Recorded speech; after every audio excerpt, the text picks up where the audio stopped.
Okay, hi, welcome back. This is now 8.2, and we're going to begin looking at these higher level techniques for solving integrals.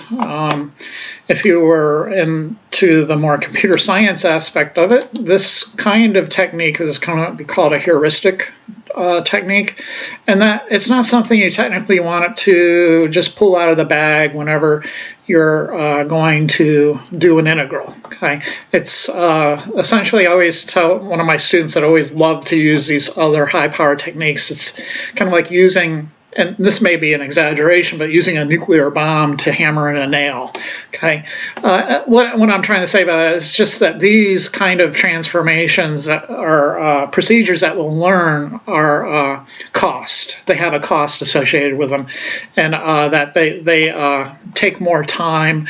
And because they are more complicated, they are more apt to introducing error.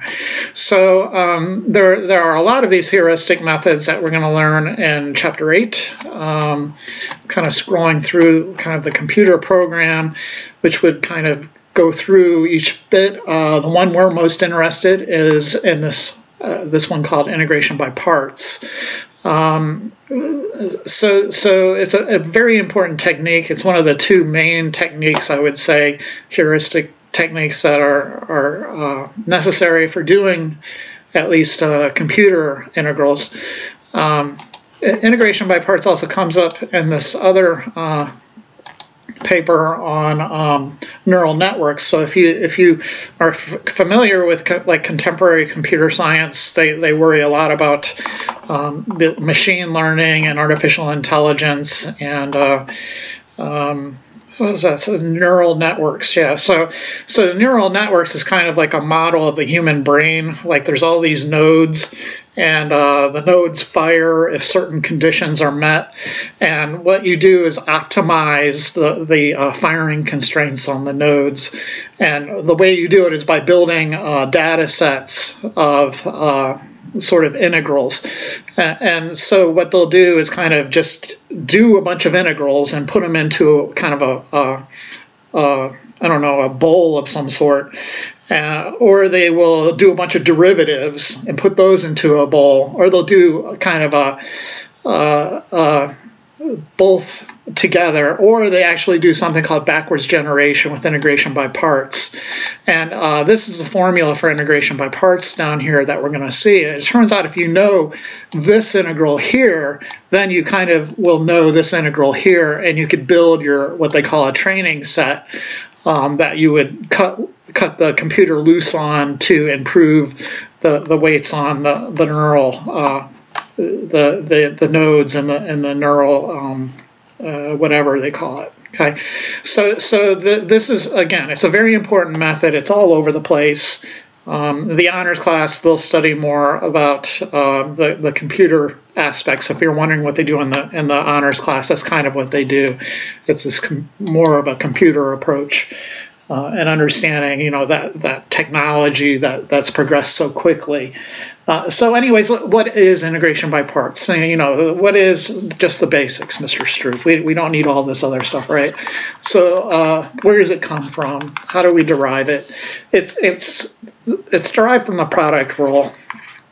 And basically, this is kind of the way integrals handle product rules. So recall your product rule, and the derivative with respect to x of some function of x times some other function of x is equal to leave u alone, and then times the derivative of the other guy with respect to x, and then plus leave the other guy alone, so leave v alone, and then take the derivative of u with respect to x, right? Okay. We can integrate both sides of this expression then with respect to x.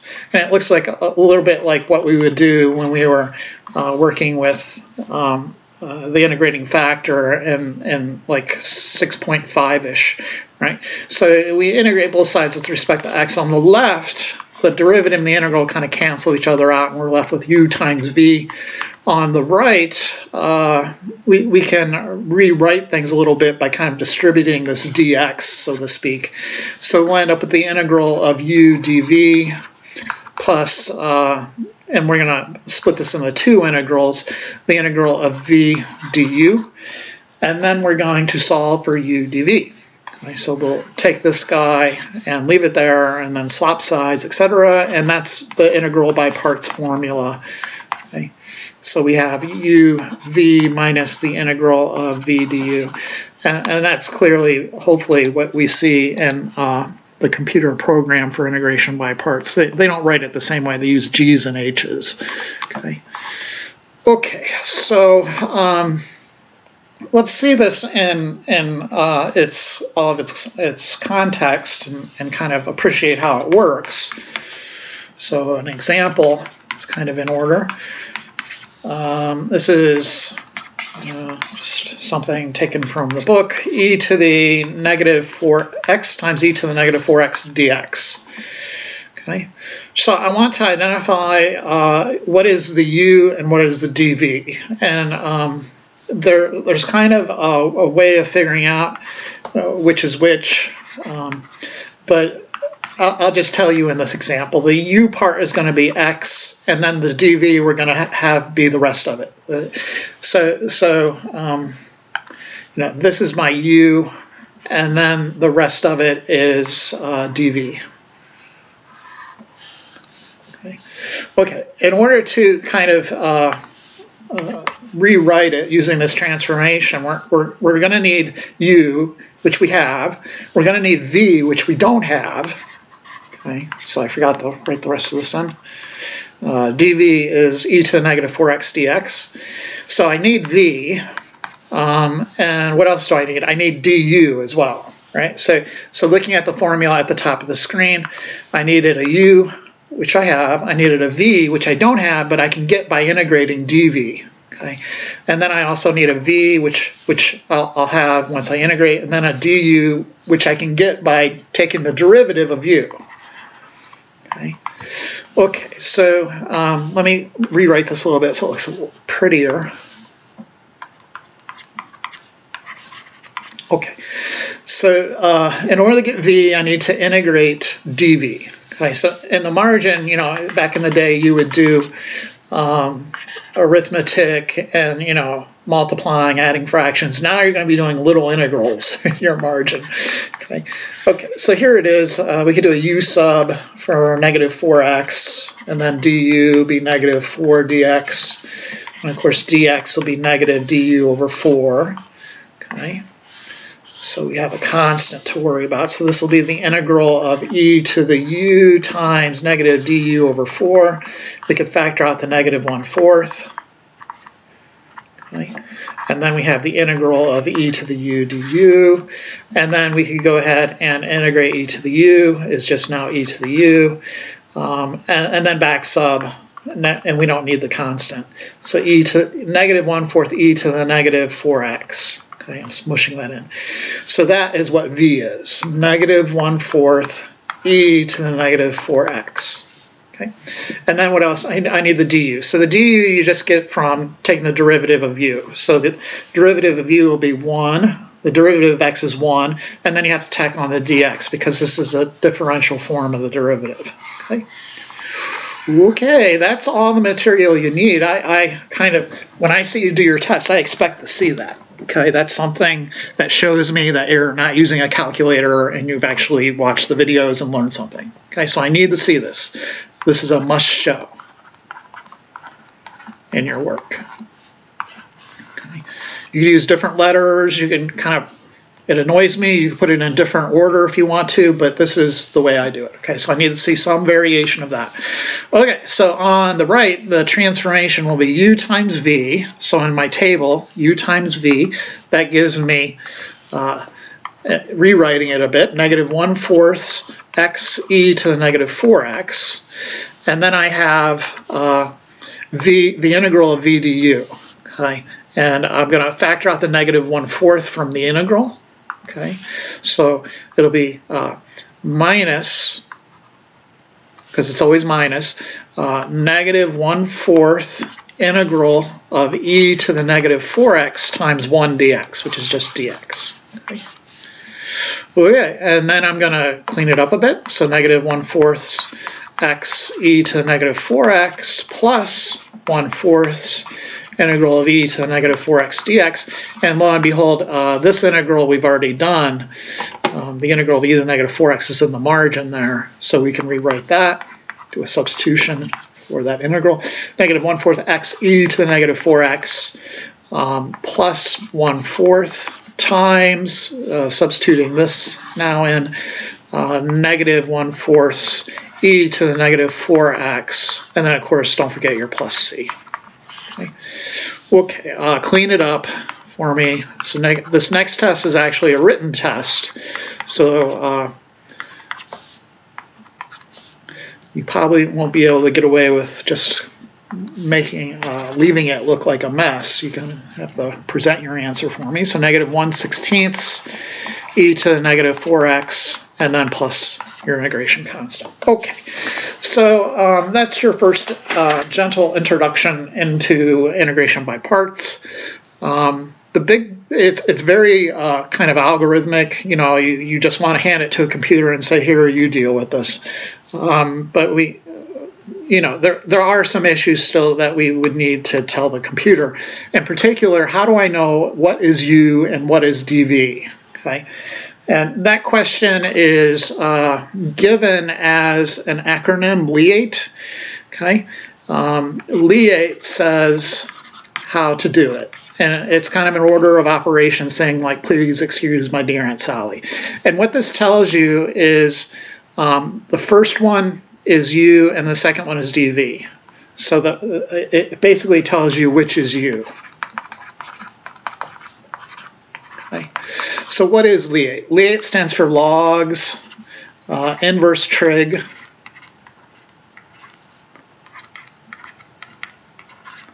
all in one word. Algebraic. So algebraic are like polynomials, rational functions, square root functions, anything like that is considered algebraic. So rational functions are like x over x squared plus 2. And then T stands for just purely trig. And then E stands for exponential.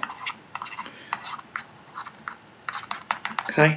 So in the previous example, we had x in red there. That stupid thing's going to start popping up on me. We had x that is boxed in red, and then we had e to the negative 4x, which was boxed in blue. Okay, x is kind of like a polynomial, so this is considered algebraic, and then e to the negative 4x is considered exponential. Okay, so going over the LEATE, I see that algebraic comes before exponential, therefore I let u be x. This is u. And then the leftovers, that'll just be your dV. Okay.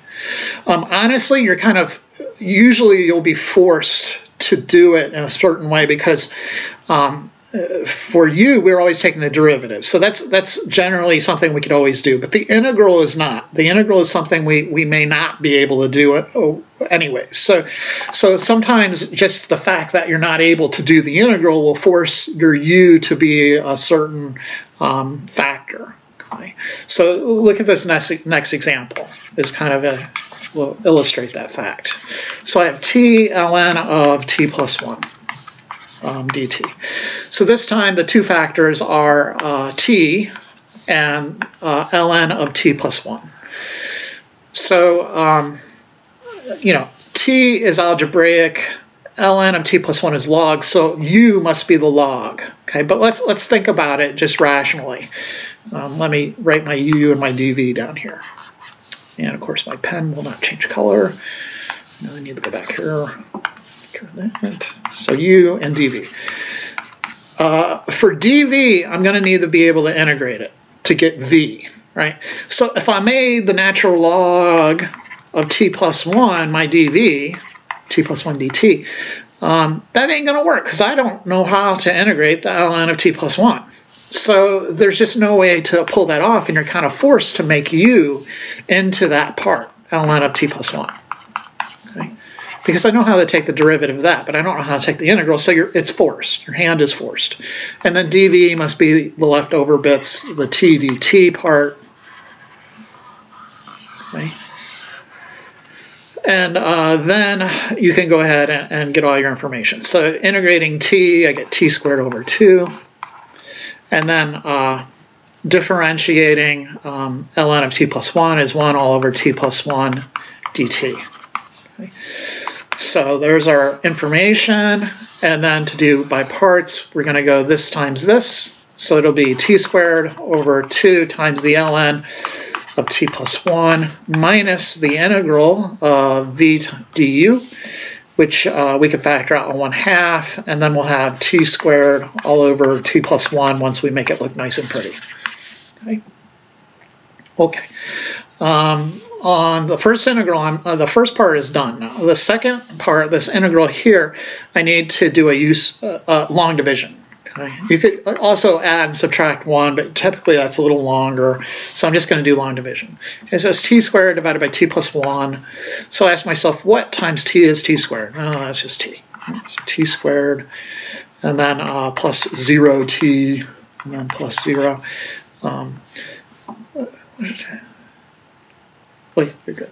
So t times t is t squared, and then t times 1 is just t, and then we subtract, and we'll end up with negative t, and then what times t is negative t, so that's just minus 1. Okay. So I'll have, you can bring down the 0 if you want, just to keep things aligned. So negative 1 times t is negative t, and then negative 1 times plus 1 is minus 1, and subtract these, and you end up with just a 1. So we can do a substitution for the integrand of the second integral, and we get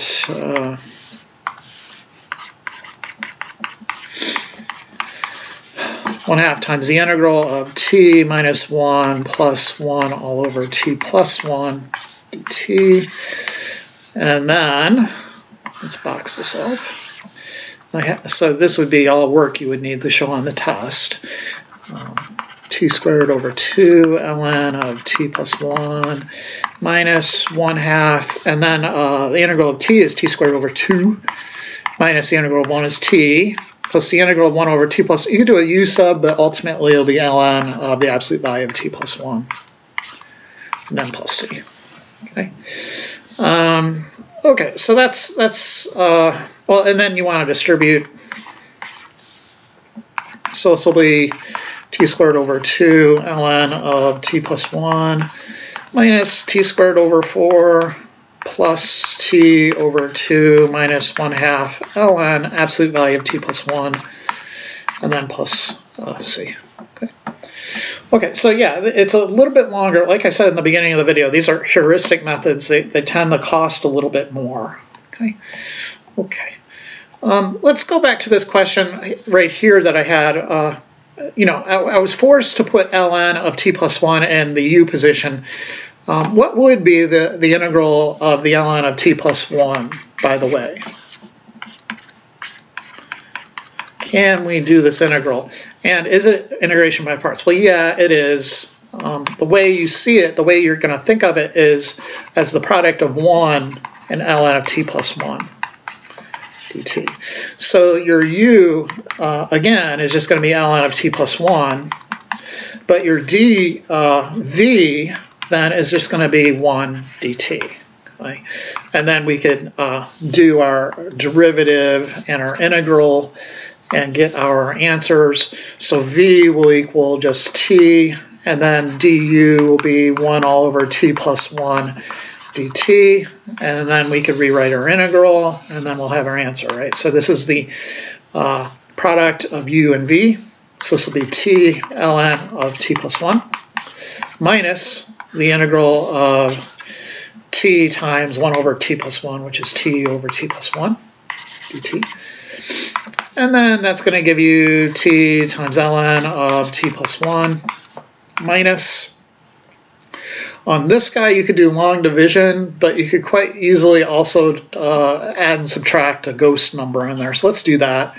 So I'll have t plus 1 minus 1 all over t plus 1 dt. And then we're going to, what are we going to do? kind of rewrite it and turn it into two integrals, right? So I should have went -1 plus 1 to make it more obvious. Let me do that.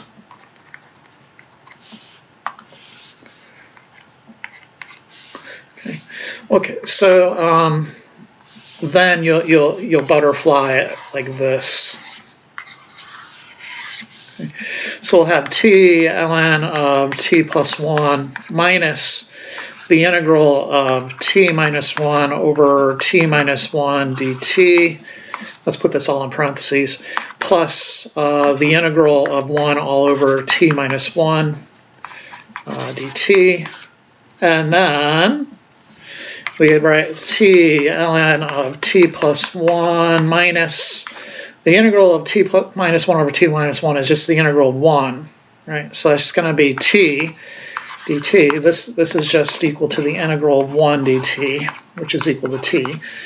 Then this second integral is just an ln, and I don't need a dt on that, sorry. It's just t.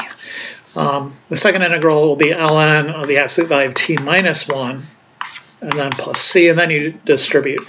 Okay. So t ln of t plus 1 minus t minus ln of the absolute value of t minus 1, and then plus c. Okay.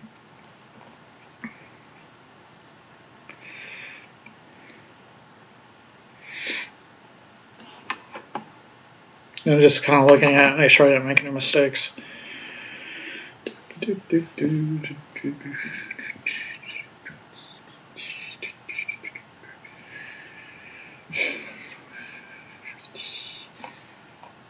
Yeah, looks okay. And we could always check on, always go in here and kind of check. Let's look at what Mathway has to say, right? See if their answer looks like mine. Okay, so we want the integral of, what do we say, natural log of t plus 1 dt or whatever. Okay. But they don't show you the work anymore. Integration by parts, of course. Yeah, that's exactly what I got. Okay. Okay. You could use math. You take advantage of Mathway to kind of look for patterns and stuff like that. When I need to go and enter. I'm not sure what this junk does. Upload a picture. Great. That's so helpful.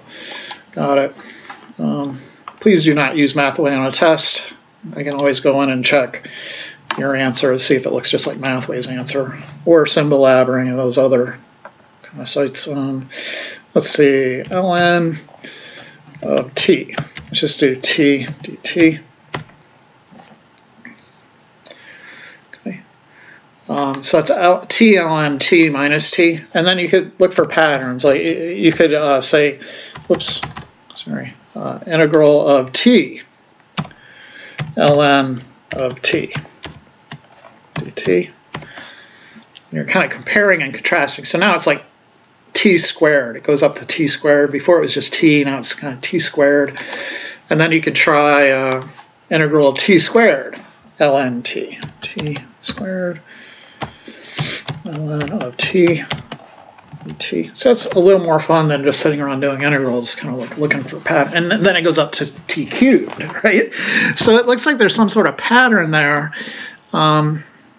And you can almost guess at what it is, right? So my guess would be kind of just looking at the pattern, you know.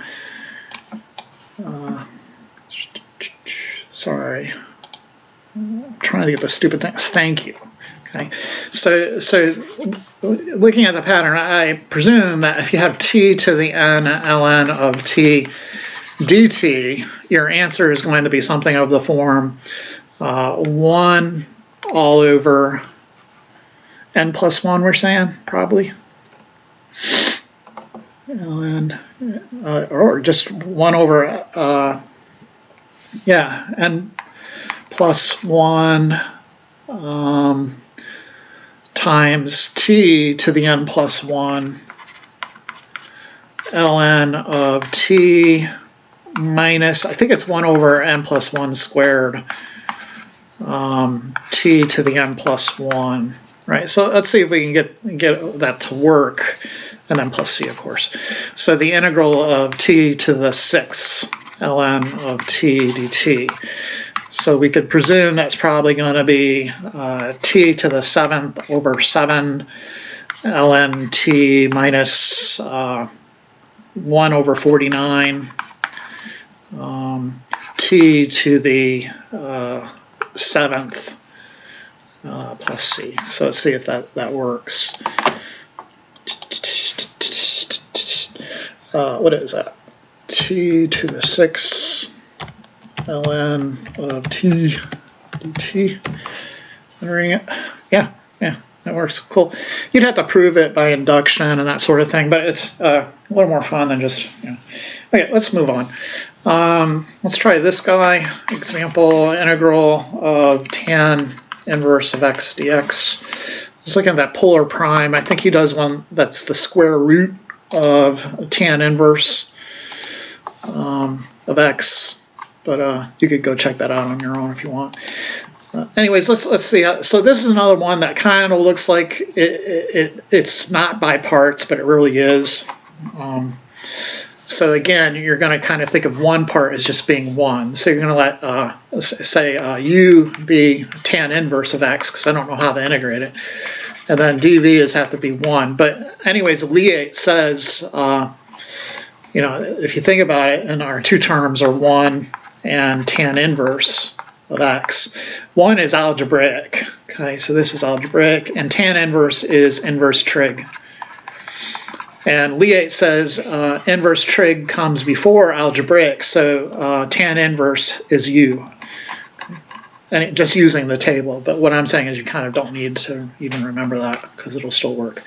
Okay, so well, it's not that it will work, it's just you'll be forced to do it one way or the other. Okay, so integral of 1 is just x, and then the derivative of tan inverse is 1 all over 1 plus x squared dx. Okie dokie. Let's make this the video quiz problem, and let me go ahead and mark that down on my notes. 8.2 integral of tan inverse of x dx. Okay. So I want you to show it just like I do my sub just like I do. Okay. So again, it's u times v, so it's x times tan inverse of x minus the integral of x times 1 over 1 plus x squared dx. Okay. On that integral, we could do a u sub, or maybe we should do a z sub or something. So it's 1 plus x squared, and then dz is 2x dx. So dx is dz over 2x. And then we have x tan inverse of x minus the integral of x over u times dx, which is now dz. Sorry, I want to do a z sub. So x over z dz over 2x. Our x's will divide out, and then we're left with x tan inverse x minus the integral of 1 over z dz, so we could substitute ln, absolute value of z, for that integral. So I have x tan inverse of x minus ln absolute value of z, but z is just 1 plus x squared, and then plus c. Okay, so beautiful little answer there. Let's do one where you actually evaluate. It doesn't seem like we do enough of those. So here I have 0 to pi over 4x cosine of 2x dx. And our u's and v's. So Leate says trig this. So the parts here, we have an algebraic, and then we have a trigonometric. And Leate is telling us to make u the algebraic, right? So it goes log inverse trig algebraic, and then trig. So u is x, and then dv is cosine of 2x. So du will just be dx, and then I keep forgetting to put the dx there. And then v will, did I put it in the last one? No. I forgot. I'm so sorry. I apologize. Please don't kill me. I put it in there. So I'm pretty good about it, but sometimes I forget. So anyways, the integral of cosine of 2x, that may be one you have to do in your kind of your margin over here. Integral of cosine of 2x dx. But if you're getting better at these u subs, you'll note that that's just going to be sine of 2x over 2, right? So 1/2 sine of 2x. And then, yeah, I got the rest. Okay, so we're ready to go. Okay, so u times v, so I end up with 1/2 x sine of 2x. And I got to remind myself to evaluate this material. And then minus the integral of v du, so I can factor out 1/2, and I just have sine of 2x dx. And then I have 1/2 x sine 2x minus the 1/2 integral of sine is negative cosine, and on top of that there's kind of a u sub to worry about, so you'll have a 1/2 factor as well. So it would be negative 1/2 cosine of 2x. And I apologize for doing that in my head, but so we have sine of 2x dx. You do a u sub for 2x, and du is 2 dx, and dx is du over 2. And so we have the integral of sine of u times du over 2. And then we could factor out the 1/2. Integral sine of u du, and then we get 1/2 integral of sine is negative cosine u, and then you back sub and you get the negative 1/2 cosine of 2x. Sorry if that looks ugly, which is this stuff right here. Okay. Okay, let's clean that second term up a little bit. So we have 1/2 x sine of 2x plus 1/4 cosine of 2x, and we're evaluating from 0 to, what did I say, pi over 4. Okay. Okay, so with these, I kind of just put this in here. You could evaluate this part of it right here, but what I like to do is just wait to the end and then evaluate it all in one fell swoop. So anyways, I'm putting in 1/4, so 1/2 times pi over 4 times sine of 2 times pi over 4, which is 2 pi over 4, which is pi over 2, plus 1/4 cosine of 2 pi over 4 is again pi over 2, minus 1/2 times, well, that will be 0, right? And then plus 1/4 cosine of 2 times 0 will just be cosine of 0. Okay. So I'm getting pi over 8 times the sine of pi over 2 is 1, okay, plus cosine of pi over 2 is 0. So then I have minus this 1/4 times cosine of 0 is 1. So our answer, pi over 8 minus 1/4. Okay. Okay. Because some of these derivatives have this kind of quality that one goes away, but one will kind of circle around. Well, honestly, it's this idea of repeated integration by parts. Let me introduce that first, and then we'll talk about tabular integration, which is kind of a party trick, but I'll show you anyways. Okay. Repeated integration by parts. So 20, or this is just some random example now out of the book. X squared cosine x dx. Okay. Okay. So again, you're thinking Lie. So algebraic comes before trig, so I'm going to put my x squared here, and then my cosine x dx here. And then integrating cosine x is just sine x, that one's easy. And then differentiating u is just going to give me 2x dx. Okay. So this is going to be u times v, so x squared sine x, minus the integral of 2x sine x. Let's factor out the 2, and we have x sine x dx. Okay. This next integral I need to do another by parts. And never fear, it's going to work out because the derivative of x is going to eventually be 0. Okay. The derivative of x squared is 2x, and you take the derivative of 2x, you get 2. Take the derivative of 2, you get 0. So it kind of works its way, it'll work itself out because of that one term having that behavior. Okay, so anyways, in this next integral, again, u will be the algebraic part x, and then dv, this time will be sine x dx. Sorry, it's in red. The integral of sine x, of course, is negative cosine x, and the derivative of x is just going to be 1 dx. Okay. And at this point, we'll have an integral we can do. So anyways, let's rewrite it. Be careful about distributing your terms. This negative 2 thing has to be distributed. So minus 2 times this red thing, so u times v will give you negative x cosine x, and then v times du, so minus the integral of negative cosine x dx, but that will become plus integral of cosine x dx, and then that will be x squared sine x plus 2x cosine x minus 2 times the integral of cosine x, which is sine x, and then plus c. Okay. Okay. It turns out in special circumstances like this guy, you can do what's called tabular integration.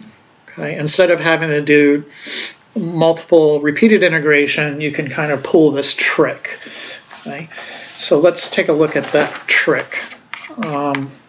And I by no means do you have to do this. You can always just do repeated by parts. In fact, when I first went through the program, that's all I did. I didn't bother with tabular. Okay.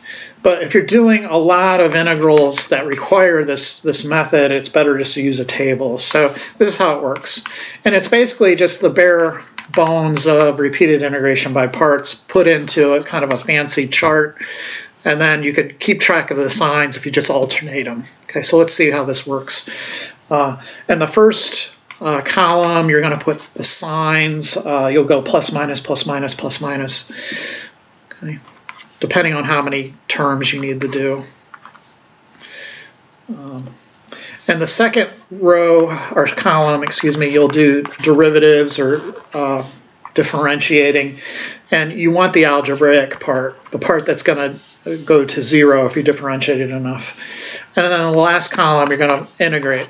Okay, and if you look at what you did in the in these little boxes up here, that's kind of what you were doing here. So you were integrating cosine, and you kept differentiating x. Okay, so you're integrating, in this case, the trig part, the sine x, and you keep differentiating x, the algebraic part. Okay, so if you differentiate, we want to go all the way down to 0. So x cubed, the derivative of that is 3x squared, the derivative of that is 6x, the derivative of that is 6, and the derivative of that is 0. And then you integrate the same number of times as you differentiated to get to 0. So the integral of sine is negative cosine, the integral of negative cosine is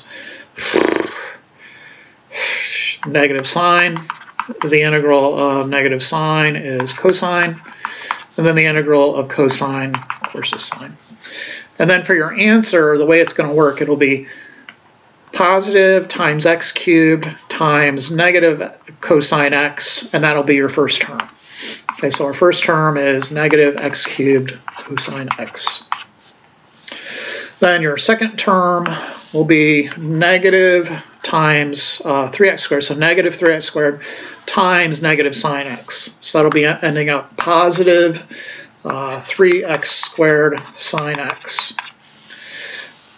Then the next one will be positive times 6x times cosine x.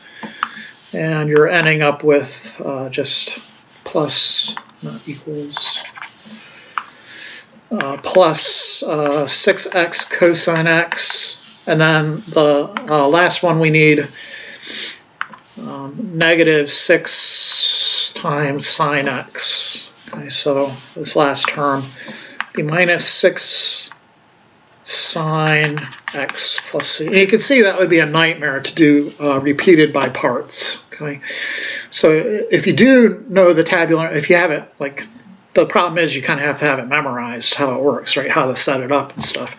But you can always do repeated by parts. Anyways, let's move on. Okay. Okay. This next method, I call it collecting like integrals.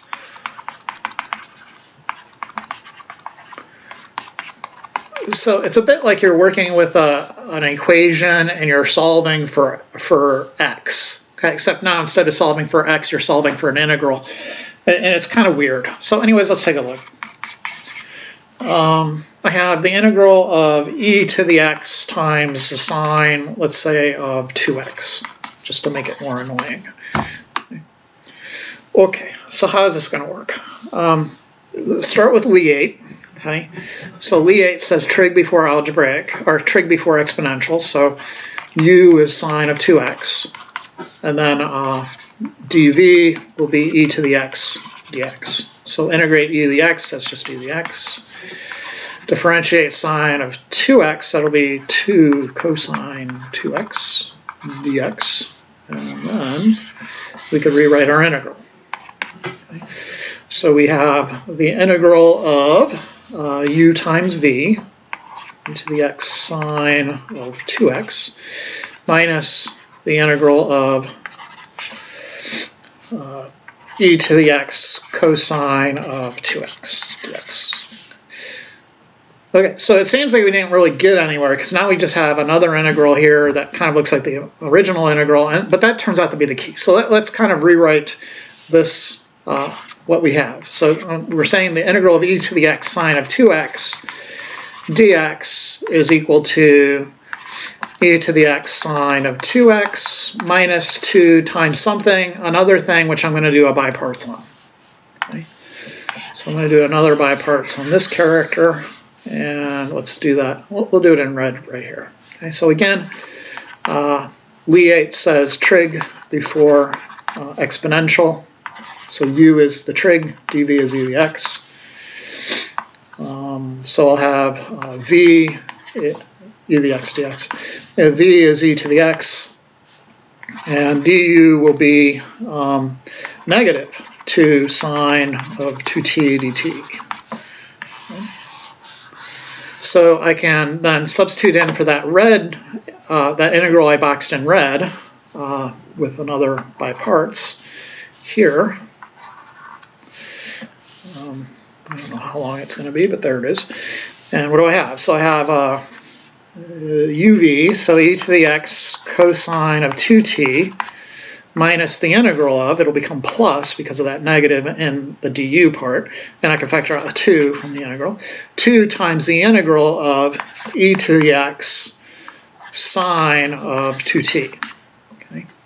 Then I'm going to distribute that negative 2. I'm going to rewrite the entire equation again.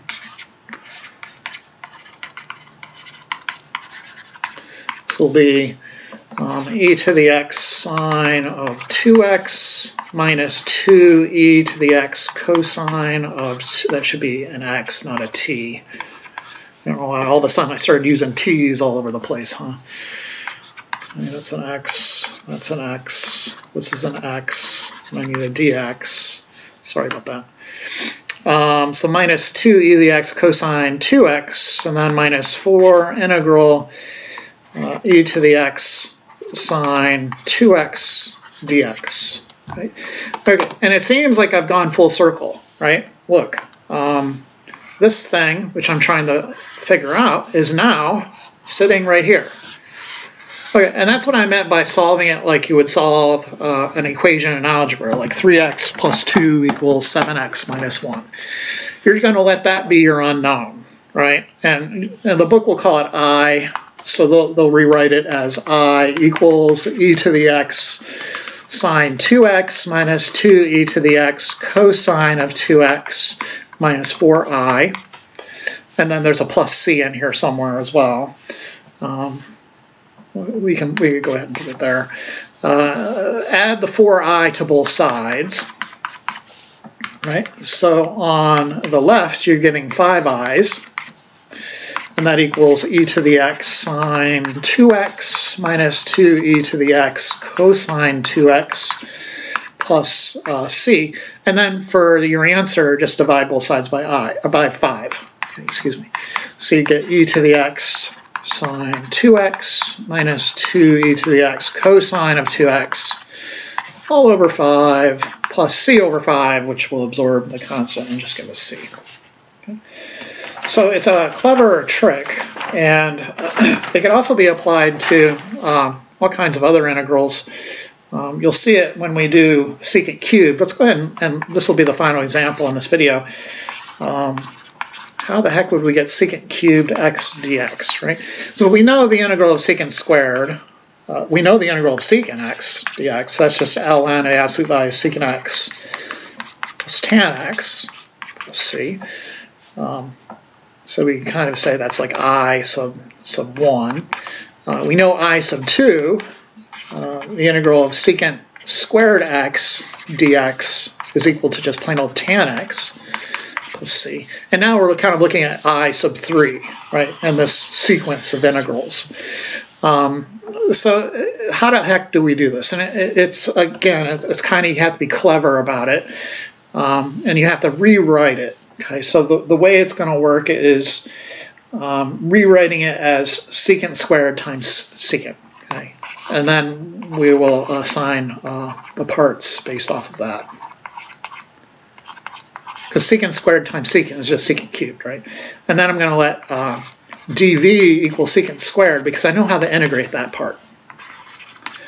And then just let u be the leftover secant x. So v will be tan x, right? Because I know from I sub 2, which is sitting right here, that secant squared is tan x. And then the du, of course, is secant x tan x dx. Okay. Okay. So it's this times this minus the integral of that times that. So we're getting tan x secant x minus the integral of tan squared x secant x dx. Then we could use one of our Pythagorean identities on that. Over to the side, you'll see, starting with sine squared plus cosine squared equaling 1. If you divide everything by cosine squared, you get tan squared plus 1 equals secant squared. And then tan squared is equal to secant squared minus 1. So I could substitute in secant squared minus 1 for that part. And I have tan x secant x minus the integral of secant squared x minus 1 times secant x dx. And then I could distribute secant. And let me remind you what this thing equals. So I'm going to remind us this part right here is actually equal to secant cubed, right? All of this is just secant cubed. So I can write the integral of secant cubed. So I can write integral of secant cubed x equals this tan x secant x minus, in my first distribution, I'll end up with a secant cubed, and I'm going to split up that integral into two parts, dx. And then my second integral part will be negative secant x, but I have to distribute this negative, and it'll become plus the integral of secant x dx. And again, see what happened. I got the integral of secant cubed, and I lost a dx on there, but you know what I mean. And the integral of secant cubed here. So I can call those I and put it on the other side. So if I add it to the other side, I'll end up with two i's, or two integral secant cubes.